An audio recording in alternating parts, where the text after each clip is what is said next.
안녕하세요. 한소망 MSG 시간입니다. 그리고 옆에 앉아있는 우리 좋은 자매님.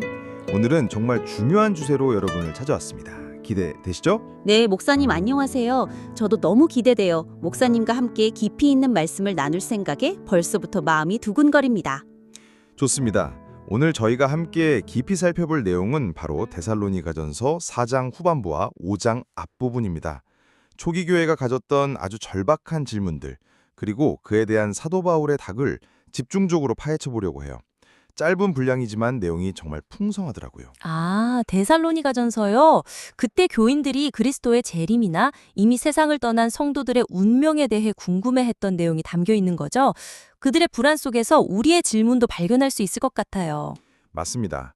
막 태어난 교회가 극심한 박해와 이교 문화라는 거센 파도 속에서 던졌던 질존적인 질문들이었죠.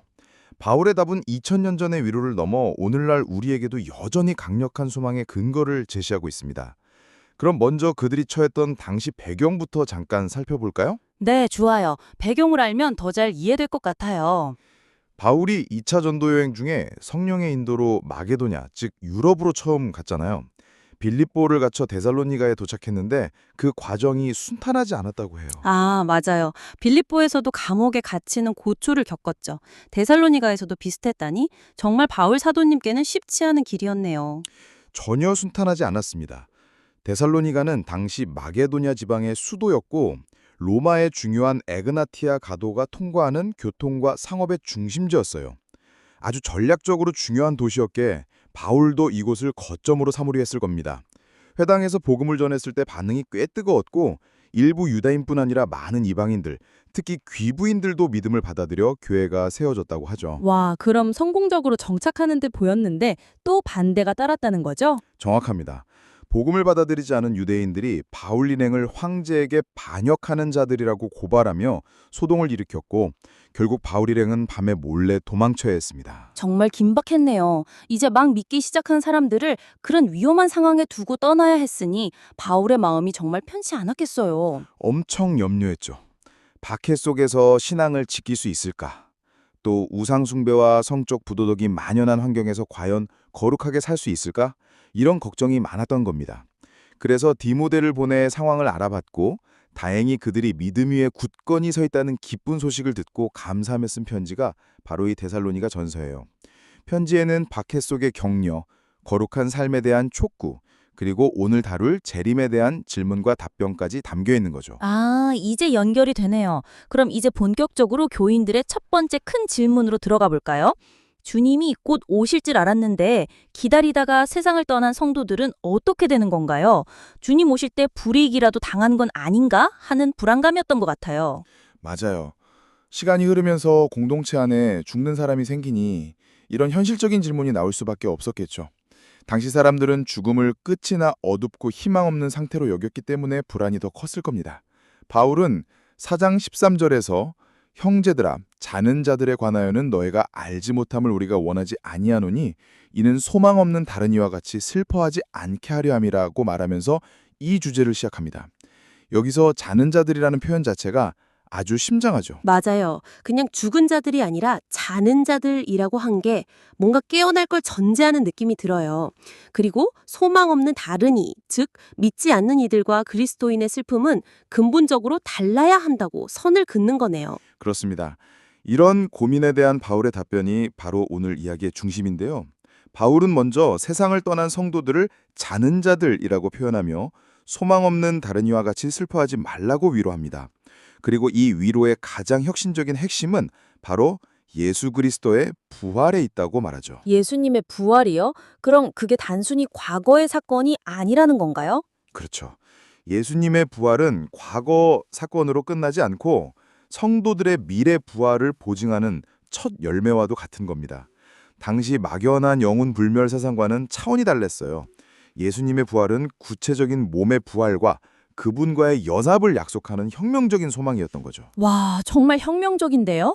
그럼 주님 재림하실 때 그리스도 안에서 죽은 자들이 먼저 일어나고 그 다음에 살아남은 자들도 변화돼서 함께 구름 속으로 끌러 올라져서 공중에서 주님을 영접하게 된다는 말씀이시군요. 네, 맞습니다. 여기서 영접한다는 건 당시 왕이나 귀빈을 도시 밖까지 나가서 맞이하여 함께 도시로 돌아오는 그런 그림이에요. 아주 멋진 장면이죠.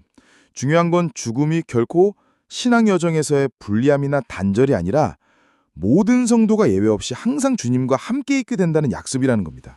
이 함께함, 즉 연합이 핵심이죠. 그렇군요. 죽음이 끝이 아니라 오히려 주님과 함께하는 영원한 삶으로 이어지는 과정이라니 슬픔 속에서도 절망하지 않고 이 확실한 소망으로 서로 위로하라는 메시지네요. 정말 큰 울림이 있어요. 그렇죠. 자, 그럼 그 다음 질문으로 넘어가 볼까요? 그렇게 기다리는 주님의 재림, 과연 언제일까요? 데살로니가 교인들도 정말 궁금했을 거예요. 바울의 대답은 아주 명료합니다. 주의 날이 밤에 도둑같이 이를 것이기 때문에 그 시기는 아무도 모른다는 겁니다. 예수님도 그날과 그때는 아버지만 아신다고 하셨죠. 아무도 모른다니. 그럼 예측 불가능하다는 말씀이네요. 네, 맞습니다. 도둑 비유는 바로 예측 불가능성을 보여주고 해산의 고통 비유는 갑작스러움과 동시에 피할 수 없는 확실성을 보여줍니다. 세상 사람들은 평안하다, 안전하다 하면서 안심하고 있을 때 멸망이 갑자기 닥치만 신자들은 다르다는 거죠. 왜 다른 건가요? 왜냐하면 신자들은 빛의 아들이요 낮의 아들이기 때문입니다. 어둠 속에서 허둥대는 자들이 아니라는 선언이죠. 아, 빛의 아들. 그렇다면 바울이 다른 이들과 같이 자지 말고 오직 깨어 정신을 차릴지라 고 권면한 게 단순히 잠만 자지 말라는 뜻은 아닐 것 같아요. 물론이죠. 그건 바로 믿음, 사랑, 소망으로 영적으로 무장하는 태도를 말합니다. 바울은 군인의 이미지를 사용해서 영적 갑옷을 입으라고 권면했어요. 믿음과 사랑의 호심경으로 심장을 보호하고 구원의 소망이 담긴 투구로 머리를 보호하라고요. 이것은 수동적으로 기다리는 것이 아니라 그리스도의 십자가 군병으로서 세상의 어둠과 싸우면서 능동적으로 살아가는 자세를 의미합니다. 능동적인 자세, 정말 멋진데요? 그리고 목사님, 이게 혼자만의 싸움이 아니라는 점도 정말 중요하다고 하셨잖아요. 그래서 11절의 권면이 아주 중요합니다. 그러므로 피차 권면하고 서로 덕을 세우기를 너희가 하는 것 같이 하라. 여기서 피차와 서로라는 단어가 핵심이에요. 영적 전투는 개인전이 아니라 단체전이라는 거예요. 아, 공동체의 역할이 결정적이군요. 서로 격려하고 또 세워주는, 마치 건물을 짓듯이 붙들어주는 것이 깨어 정신 차리는 삶의 구체적인 모습이라는 거네요. 정확히요. 세상의 유혹이나 사단의 공격 속에서 혼자 깨어있기가 정말 어렵잖아요. 공동체는 서로를 돌아보면서 영적으로 잠들지 않도록 깨우고 넘어졌을 때 일으켜 세우며 믿음과 사랑과 소망의 무장을 잘 갖추도록 돕는 일종의 영적 지원 시스템인 거죠. 이것이 하나님께서 우리를 부르신 목적, 즉 진노가 아닌 구원을 향해서 함께 나아가는 방식입니다. 와, 오늘 데살로니가 교인들의 질문을 쭉 따라가 보니까 죽음의 의미가 완전히 재정이 되고 재림을 기다리는 삶의 자세가 훨씬 더 역동적이고 적극적이어야 한다는 걸 깨닫게 되네요. 죽은 성도들에 대한 슬픔이 소망으로 바뀌고 기다림이 깨어서 준비하는 전투 태세로 전환되는 거군요. 네, 그렇죠. 죽음은 끝이 아니라 영광스러운 부활의 시작이고 재림은 불확실하지만 반드시 오기 때문에 빛의 아들답게 늘 깨어서 준비해야 된다는 것. 그리고 그 준비는 믿음, 사랑, 소망이라는 복음의 능력으로 무장하고 혼자가 아니라 서로 권면하고 덕을 세우는 공동체 안에서 이루어진다는 것. 이것이 오늘 나눈 이야기의 핵심이라고 할 수 있겠습니다. 성도의 죽음 앞에서 절망 대신 소망을 말하고 불확실한 미래 앞에서 두려움 대신 깨어 준비하며 서로를 격려하는 삶. 이것이 데살로니가전서가 우리에게 던지는 메시지인 것 같습니다. 네, 마지막으로 청취자 여러분께 좀 질문을 하나 남기면서 마무리하고 싶은데요. 이 편지가 쓰인 배경은 극심한 박해와 불안이었습니다.